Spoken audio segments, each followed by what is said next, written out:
우리 성도 여러분, 한 주간 평안하셨습니까? 네. 삶의 순례를 마치고 하나님 품에 나오신 우리 성도님들을 환영하고 축복하고요.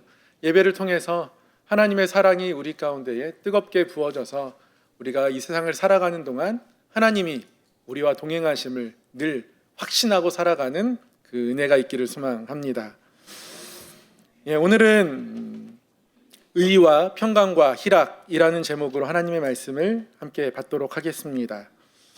부활하신 예수님께서는 40일 동안 이 땅에 계시면서 하나님 나라의 일을 말씀하셨습니다. 이후에 제자들의 사명은 그 하나님의 나라를 전파하는 것이 되었습니다. 그리고 그 사명 잘 감당할 수 있도록 제자들에게 성령이 임하는 놀라운 사건도 있었습니다. 우리 역시 마찬가지죠. 우리 또한 하나님의 나라를 전해야 하는 사람들입니다. 그런데 무언가를 전할 때 가장 중요한 것은요, 그것에 대한 어떤 경험 또는 확신입니다. 결국 가본 사람이 진심으로 전하게 되어 있습니다. 죄송합니다.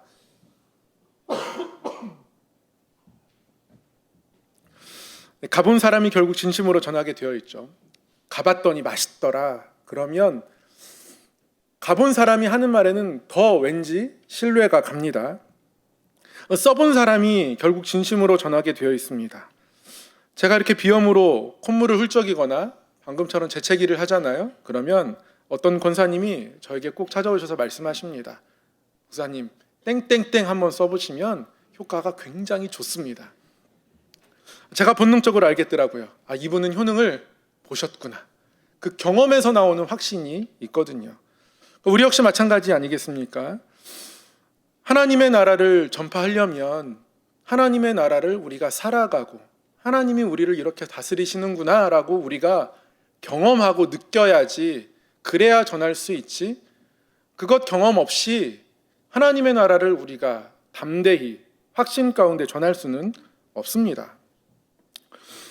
우리가 먼저 기억해야 하는 건 하나님의 나라는 하나님의 통치를 의미한다는 겁니다. 전에도 한두 번 말씀드렸습니다. 하나님의 나라는 하나님의 통치를 의미합니다. 하나님의 나라가 어떤 나라 자체를 의미한다기보다 하나님의 다스리심을 의미한다는 말씀이죠. 바꿔 말하면, 즉 누가 우리의 왕인가? 누가 나를 지금 다스리고 있는가? 하나님의 말씀이 내 삶의 기준이 되고 하나님의 뜻을 구하는 기도가 내 삶엔 절대 없어서는 안 될 것으로 여겨지는, 정말 하나님을 나의 왕으로 모시는 그런 삶의 모습들이 있을 때에 우리는 하나님의 나라를 살아간다 말할 수 있을 겁니다. 그러나 정반대로 우리는 내 나라를 살아갈 수 있습니다. 내가 주인 되어서 내 뜻이 가장 중요하고 나의 유익이 가장 중요하고 나의 즐거움이 가장 중요하고 내가 내 삶의 주인 되어서 살아갈 수도 있습니다. 그럴 때마다 우리는 교회를 생각하면 됩니다. 일상이 교회처럼 되면 됩니다. 여러분, 교회 와서 주로 뭐 하십니까? 게임 하십니까? 혹시 교회에서 저 몰래 고스톱 하시는 분 계십니까? 없으시죠? 교회 와서 하는 건 하나님을 예배하는 겁니다. 하나님 앞에 무릎 꿇는 겁니다. 하나님을 높여드리는 거예요. 하나님 앞에 기도합니다. 그리고 성도들에게 사랑으로 서로 교제하고 인사 나눕니다. 이게 교회에서 이루어지는 일들입니다. 그래서 혹자는 교회는 천국을 미리 맛보는 곳이라고 말하기도 합니다. 교회가 바로 그런 모습, 그러한 삶의 모습까지도 미리 알 수 있는 자리입니다. 그래서 교회가 한 주간의 삶의 예고편이 되면 좋겠다 생각할 때가 있습니다. 이러한 모습과 이러한 표정으로 한 주를 살아가면 얼마나 좋을까? 지금 찬양했던 이 찬양의 고백을 입에 달고 살면 얼마나 좋을까? 말씀을 읽는 것, 말씀을 펼쳐보는 것, 주일에만 있는 일이 아니라 매일 말씀을 읽고 펼쳐보면 얼마나 좋을까? 그런 생각을 해봅니다. 우리의 삶에 하나님의 나라를 경험하는 것, 하나님의 나라를 전해야 하는 우리에게는 반드시 필요한 일인데요. 그래서 오늘 말씀은 하나님 나라의 모습이, 또 하나님이 우리를 통치하고 계신다는 이 하나님의 손길이 우리 삶에, 우리 안에 어떻게 나타나야 하는지 깨닫게 해주는 말씀입니다. 오늘 로마서 14장 17절의 말씀은 하나님의 나라가 먹는 것과 마시는 것이 아니다라고 말씀하고 있습니다. 하나님의 나라가 먹는 것, 마시는 것에 달려있지 않다. 그게 본질이 아니다. 이렇게 말씀하고 있는 겁니다. 먹는 것, 마시는 것 중요한데요. 왜 하나님의 나라를 먹는 것과 마시는 것에 달려있지 않다라고 경계하듯 말씀하시는 걸까요? 먹는 게 나쁜 겁니까? 마시는 게 나쁜 겁니까? 이 말씀의 뜻을 이해하기 위해서는 로마 교회의 상황을 이해할 필요가 있습니다. 로마 교회는 바울에 의해 설립된 교회는 아닙니다. 오순절을 지키려고 로마에 있는 유대인들이 예루살렘에 방문했다가 예루살렘에 오순절날 뜨겁게 임한 성령님의 임재, 그리고 담대함 가운데 외치는 베드로의 설교, 그 설교로 3,000명의 신도가 하나님 앞에 나아오는 일들이 일어났습니다. 그 3,000명 중에 로마에서 왔던 사람들도 있는 거예요. 이 사람들이 로마로 돌아갔습니다. 그리고 로마에서 계속 모이기 시작합니다. 오순절의 그 뜨거운 경험, 베드로의 설교를 잊을 수가 없습니다. 그래서 누가 세우자, 누가 전하지도 않았는데 그들이 스스로 알아서 교회를 세웁니다. 알아서 스스로 잘할 수 있을 만큼의 열정과 믿음이 있던 교회가 로마 교회입니다. 로마라는 도시가 워낙 큰 도시입니다. 황제의 군사들이 늘 있고요. 그 황제의 위엄을 보면서 세상에 가장 위대한 분이 이 사람이구나, 내가 가장 세상에서 높은 곳에 살고 있구나라는 그런 자부심까지도 있는 곳이 로마입니다. 거기서 로마에서 황제 아닌 예수 그리스도에게 주님이시다 고백하며 신앙생활을 한다는 것이 쉽지만은 않은 일입니다. 그럼에도 불구하고 스스로 알아서 교회를 세우고 신앙생활하는 사람들, 그분들이 바로 로마 교회의 성도입니다. 그래서 이들의 믿음이 좋기로 꽤나 유명했던 모양입니다. 많은 곳에 믿음 좋다고 퍼졌나 봐요. 로마서 1장 8절에 이렇게 말씀하고 있습니다. 먼저 내가 예수 그리스도로 말미암아 너희 모든 사람에 관하여 내 하나님께 감사함은 너희 믿음이 온 세상에 전파됨이로다.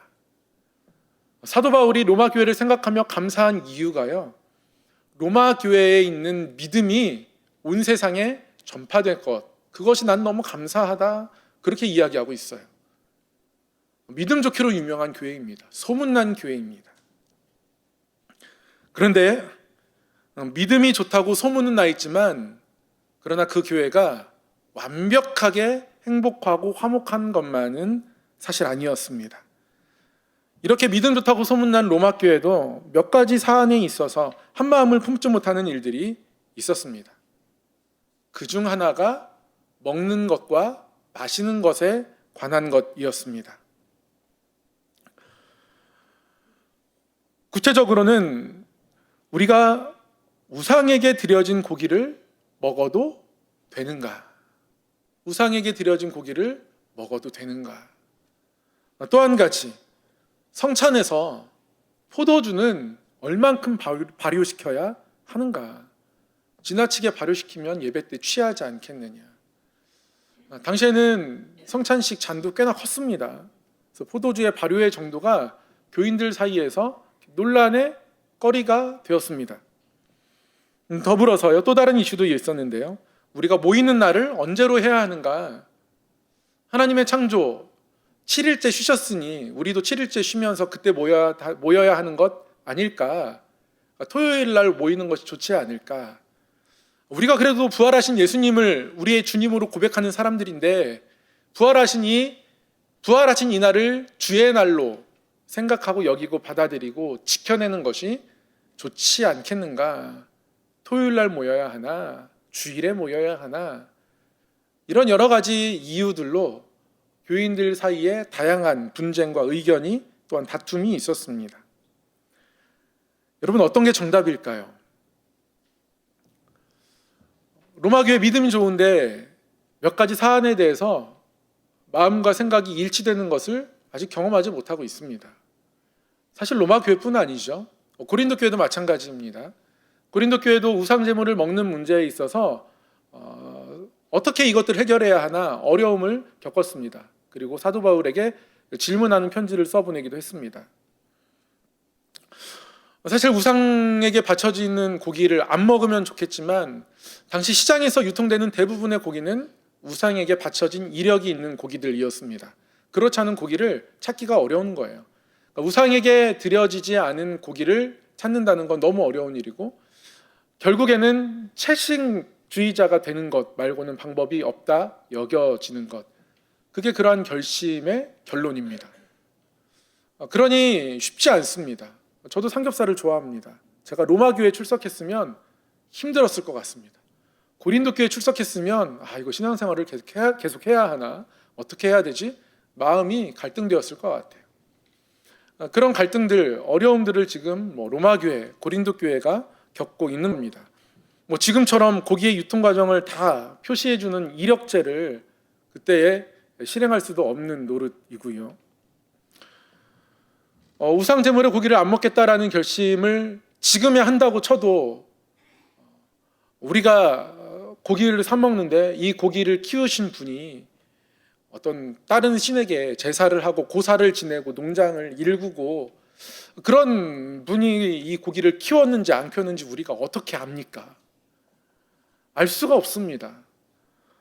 그러니 우상에게 바쳐지지 않은 고기를 먹지 않는다, 이 결심이 힘듭니다. 그럼에도 불구하고 그렇게 해야 한다라는 주장들이 있는 거죠. 로마 교회, 고린도 교회뿐 아니라 이런 비슷한 류의 고민들과 갈등들은 교회의 역사 가운데도 여러 가지로 나타났던 것 같습니다. 예를 들면 그런 겁니다. 드럼을 교회에서 사용해도 되나? 한동안은 한국 교회에 이것이 굉장히 큰 이슈였습니다. 락 음악하는 악기 아닌가? 어떻게 그 악기를 예배 때 사용할 수 있나? 이런 의견들이 있었습니다. 반론도 만만치 않았죠. 젊은이들을 중심으로 피아노는 처음에 술집에서 재즈바 이런 데서 연주되던 악기 아니었냐? 오르간은 처음부터 거룩했냐?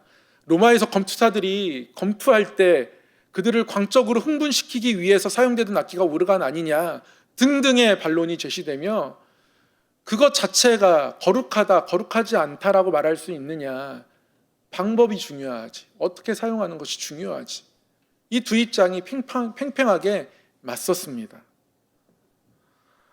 제 친구도 저희 교회 드럼이 없다는 이유로 드럼이 있는 교회로 옮긴 친구도 있었습니다. 강단 카펫 색깔을 놓고 다투는 교회도 있습니다.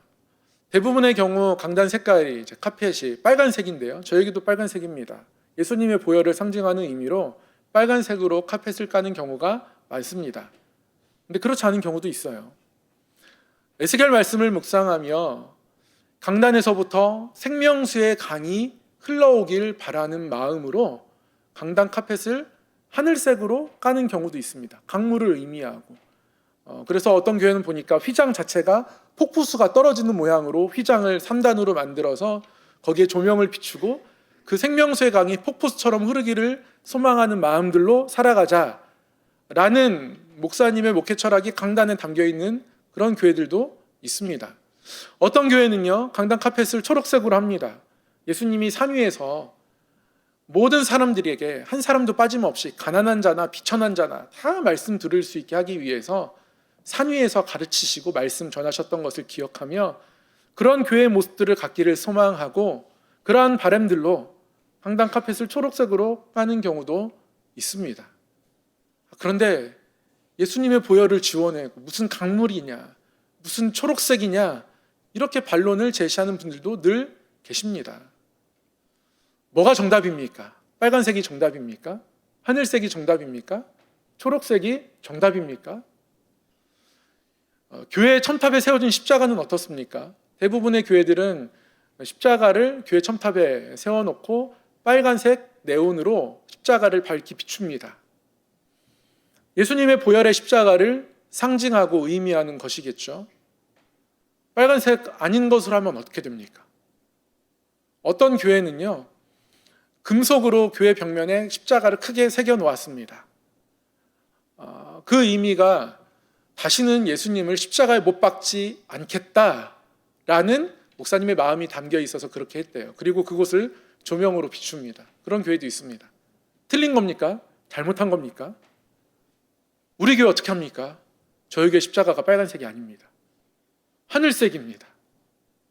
저는 하늘색 십자가를 볼 때마다 너무 좋습니다. 소망이라는 그 두 글자가 거기에 새겨 있는 듯 느껴져서 참 좋습니다. 제가 잘못 느끼고 있는 겁니까? 우리 교회가 잘못 가고 있는 겁니까? 여러 가지 다양한 의견, 다양한 생각들, 한 가지 믿음으로 모여 있지만 그 교회 안에 많은 사람들이 모인 만큼이나 그러한 다양한 생각들이 존재합니다. 예나 지금이나 여러 가지 생각들이 사람들 사이에서 나오고 그 생각들이 부딪히게 됩니다. 그래서 그런 우리에게 말씀하시는 겁니다. 하나님의 나라는 먹는 것, 마시는 것에 있지 않다. 그게 본질이 아니다. 그런데 본질 아닌 것 때문에 너희들이 본질을 놓치고 있을 수 있다. 하나님 그렇게 말씀하고 계신 겁니다. 이 먹는 문제, 마시는 문제에 대해서 사도 바울은 로마서에서 이렇게 처방을 내립니다. 로마서 14장 3절에 보면 먹는 자는 먹지 않는 자를 업신여기지 말고 먹지 않는 자는 먹는 자를 비판하지 말라. 이는 하나님이 그를 받으셨음이라. 급기야는 생각의 차이가요. 서로를 비방하거나 서로를 모욕하는 방향으로 진행되었나 봅니다. 먹는 자가 먹지 않는 자를 업신여깁니다. 믿음이 없어서 못 먹는 거라고 업신여깁니다. 먹지 않는 자는 먹는 자를 비판합니다. 거룩함을 지키지 못했다고 비판하는 거예요. 서로가 서로를 공격합니다. 먹는 것, 마시는 것이 교회의 본질이 아닙니다. 주님 안에 하나 되어서 하나님의 사랑을 서로 나누고 누리는 것이 교회의 본질인데요. 그런데 급기야는 먹는 문제, 마시는 문제 때문에 서로가 서로를 업신여기거나 비판하는 지경에 이르렀습니다. 이게 하나님 나라가 아니다 말씀하는 거예요. 고린도 교회도 마찬가지입니다. 고린도전서 8장에서 우상 제물에 관하여 사도 바울이 무엇이라고 얘기합니까? 고린도전서 8장 9절을 보면 이렇게 말씀합니다. 그런즉 너희의 자유가 믿음이 약한 자들에게 걸려 넘어지게 하는 것이 되지 않도록 조심해라. 먹고 마실 자유가 복음 안에서 있다 해도 그 자유를 내 마음대로 주장하는 것이 아니라 그것 때문에 넘어지는 사람이 있지 않을까 조심해라. 이렇게 이야기하는 거예요. 8장 13절에서 더욱더 분명하게 사도 바울은 이렇게 이야기합니다. 그러므로 만일 음식이 내 형제를 실족하게 한다면 나는 영원히 고기를 먹지 아니하여 내 형제를 실족하지 않게 하리라. 만일 음식이 내 형제를 실족하게 한다면 그러면 나는 고기를 먹지 않겠다. 무엇을 먹느냐 마시느냐가 중요한 게 아니라 하나님이 우리 가운데 허락하신 이 한 사람이 중요하고 이 한 생명이 중요하고 그래서 그를 사랑으로 섬기고 돌보는 일들이 너무나 중요하다. 사도 바울은 그렇게 이야기하고 있는 겁니다. 오늘 말씀에서도 이런 하나님의 뜻이 분명하게 나타납니다. 하나님의 나라는 먹는 것, 마시는 것에 있지 않다. 그것이 우리의 본질이 아니다. 오히려 하나님의 나라는 의와 평강과 희락이다. 우리를 한 성령 안에, 한 신앙 고백 안에 머무르게 하시는 그 성령의 인도하심을 따라 그 안에서 의와 평강과 희락을 누리는 것이 바로 하나님의 나라다. 이렇게 말씀하고 있습니다. 이 의가 무엇인지 아십니까? 의롭게 하심입니다. 정확히 말하면 의롭게 하심입니다. 하나님이 우리를 의롭다 하셨습니다. 우리가 죄인입니다. 깨끗하지 않은 사람들이에요. 하나님의 큰 은혜를 받았어도 삶에서 많이 잊고 살아갑니다. 욕심도 금세금세 생겨나고요. 조그마한 감정도 다스리지 못해서 화살과 같은 칼 같은 말을 내뱉는, 우리의 표정으로 미움을 표현하는 그런 갈대 같은 인생이 우리입니다. 그런데 하나님이 우리를 의롭다 하셨습니다. 정죄하지 않는다 합니다. 이게 하나님의 나라라는 거죠. 그러니 우리 또한 함부로 누군가를 정죄할 수 없습니다. 비판할 수 없습니다. 끊임없이 사랑합니다. 원수 같은 그조차도 하나님의 사랑으로 사랑하려 애쓰고 도전해야 하는 것이 우리의 모습과 마음이란 말씀이죠. 하나님의 사랑은, 우리가 죄인 되었지만 죄인인 우리를 사랑하시는 그 하나님의 사랑은, 자신을 내어주기까지 사랑하는 그 사랑은 하나님만 할 수 있는 것 아닙니까? 혹시 이렇게 질문하실 수도 있습니다. 맞습니다. 하나님의 사랑을 우리가 100% 완벽하게 재현해낼 수가 없습니다. 불가능한 것 맞습니다.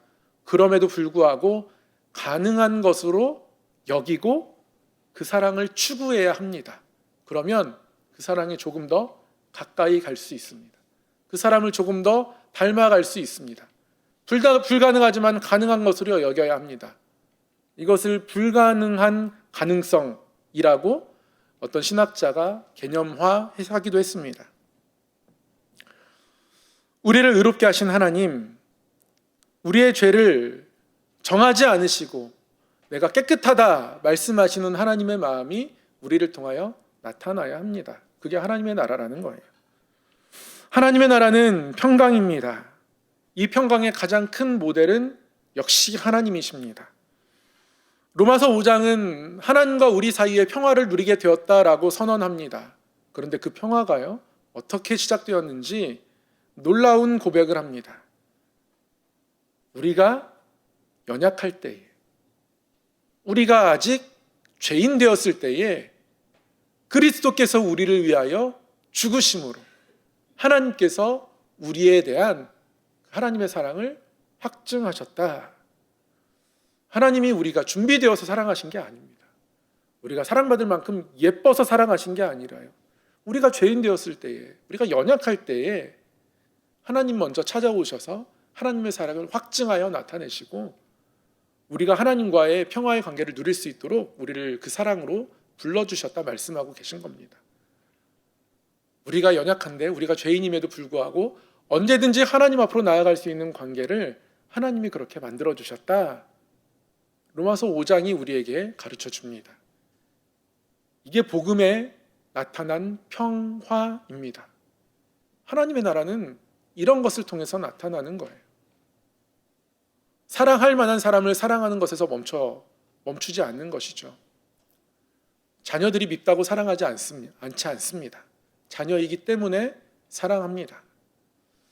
하나님이 구원하신 백성이고 사람이기에 존귀히 여기며 사랑하는 것, 그렇게 평화의 관계를 끊임없이 만들어내는 것, 그 평화의 길을 절대로 허물지 않는 것, 그것이 하나님의 나라입니다. 하나님의 나라는 기쁨입니다. 이 기쁨은 결국 우리 삶에서 하나님으로부터 우리 삶의 모든 일들이 채워지는 것을 고백할 때 가능한 겁니다. 우리 삶 가운데에 어떻게 늘 기쁜 일만 있습니까? 슬픈 일도 있습니다. 공고한 날도 있고요, 절망적인 날도 있습니다. 하나님도 아십니다. 전도서 7장을 통해서 하나님 말씀하셨어요. 형통한 날에는 기뻐하고 곤고한 날에는 되돌아보아라. 하나님이 이 두 가지 일을 다 병행하게 하셔서 사람으로 하여금 그 장래 일을 능히 헤아려 알지 못하게 하셨다라고 그렇게 말씀합니다. 하나님은 우리 삶의 형통한 날 또는 공고한 날, 이 두 가지를 병행하게 하신다 말씀합니다. 그럼에도 불구하고 하나님이 이 두 가지를 허락하여 주시지만, 그래서 우리가 형통한 날을 살아가기도 하고 공고한 날을 살아가기도 하지만, 그러나 결국 우리가 하나님 안에서 선하시게 인도하시는 하나님의 손길을 경험하게 되고 하나님께서 나에게 기쁘게 하실 것을 바라보는 것, 그리고 그 기쁨을 누리는 것이 하나님의 나라다 말씀하고 있는 거예요. 우리 그렇게 찬양하지 않습니까? 내가 매일 기쁘게 순례의 길 행함은 주의 팔이 나를 안보함이요. 안보한다는 게 무슨 뜻입니까? 나를 안아주시고 보호해 주신다는 거예요. 우리가 순례의 길을 살지만, 우리가 때로는 공고한 일을 걸어가지만 결국 주의 팔이 우리를 안아주시고 보호해 주신다. 그래서 좁은 길을 걸으며 밤낮 기뻐하는 것, 주의 영이 함께 함이라. 좁은 길을 걸어도 밤낮 기뻐합니다. 왜요? 하나님의 손길 때문에, 하나님의 사랑 때문에 밤낮 기뻐하는 것, 주의 영이 나와 함께 하셔서, 하나님의 영이 나와 함께 하셔서 하나님의 사랑을 깨닫게 해주셔서, 늘 소망 주셔서, 새로운 일들로 베풀어 주셔서, 그래서 좁은 길을 걷지만 밤낮 기뻐하는 것이 우리의 삶이다. 우리는 이렇게 찬양하기도 합니다. 이게 하나님의 나라입니다. 하나님의 나라는 의와 평강과 희락입니다. 하나님의 나라는 하나님이 우리를 의롭게 하신 그 은혜가 우리의 삶을 통하여 나타나는 것, 연약할 때에, 죄인 되었을 때 우리를 찾아오셔서 새로운 평화를 주신 하나님의 은혜를 기억하고 그러한 평화를 이루며 살아가는 것, 삶의 어떠한 자리와 길에서도 우리를 안보하시는, 우리와 동행하시는 하나님 안에서 기뻐하고 즐거워하는 것, 이것이 하나님의 나라입니다. 다른 어떤 것보다 이 하나님의 나라를 사모하는 마음이 우리 가운데 있기를 소망합니다. 우리는 하나님의 나라를 전하는 사람들입니다. 전하기 위해서 하나님의 나라를 우리의 삶으로 살아내야 하는 사람입니다. 의와 평강과 희락을 경험하며 그 안에서 살아가야 하는 성도라는 말씀입니다. 이것이 바로 예수님이 하나님의 나라가 이미 너희 안에 임했다라고 말씀하실 때 하나님 나라의 모습이기도 할 겁니다. 이 하나님 나라의 의와 평강과 희락이 우리 가운데 나타나길 소망합니다. 기도하겠습니다. 하나님 아버지, 하나님께서 우리를 사랑하시며 그 사랑으로 다스리시는 하나님의 나라가 우리 가운데에 임하게 하여 주시옵소서. 의와 평강과 희락이 우리 삶에 늘 채워지게 하여 주옵소서. 예수님 이름으로 기도드립니다. 아멘.